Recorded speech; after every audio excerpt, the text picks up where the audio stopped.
திருச்சி அருகே வட்டாட்சியரின் அரசு வாகனம் மோதி ஒருவர் உயிரிழந்த சம்பவம் அதிர்ச்சியை ஏற்படுத்தியுள்ளது. இதுகுறித்த கூடுதல் தகவலை செய்தியாளர் கார்த்திகேயன் வழங்கிட கேட்கலாம். கார்த்திகேயன், வணக்கம். இது குறித்து விசாரணை நடத்தப்பட்டு வருகிறதா? கூடுதல் விவரங்களை பதிவு செய்யலாம். வணக்கம். திருச்சி மதுரை தேசிய நெடுஞ்சாலையில் மணிகண்டம் யூனியன் அலுவலகம் அருகே விபத்து ஏற்பட்டுள்ளது. அதாவது திருச்சி மாவட்ட வரவேற்பு வட்டாட்சியராக ஷேக் முஜிப் என்பவர் இருந்து வருகிறார். அவரது ஓட்டுநராக புஷ்பராஜ் என்பவர் பணிபுரிந்து வருகிறார். இந்நிலையில் ஓட்டுநர் புஷ்பராஜ் நாகமங்கலம் திருச்சி மதுரை தேசிய நெடுஞ்சாலையில் சென்றபோது மணிகண்டம் யூனியன் அலுவலகம் அருகே அவரது வாகனம் கட்டுப்பாட்டை இழந்து எதிர் திசையில் வந்த இருசக்கர வாகனங்கள் இரண்டின் மீது மோதியது.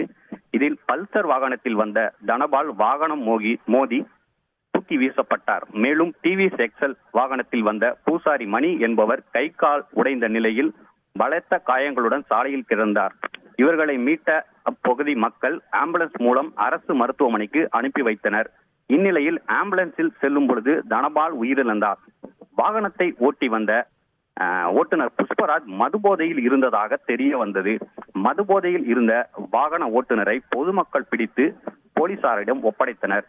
இதுகுறித்து மணிகண்டம் போலீசார் வழக்கு பதிவு செய்து விசாரணை நடத்தி வருகின்றனர். இந்த விபத்தின் போது வாகனத்தில் வட்டாட்சியர் இல்லை என்பது குறிப்பிடத்தக்கது. விவரங்களுக்கு நன்றி கார்த்திகேயன். செய்திகளை உடனுக்குடன் தெரிந்து கொள்ள உடனே சப்ஸ்கிரைப் பண்ணுங்க.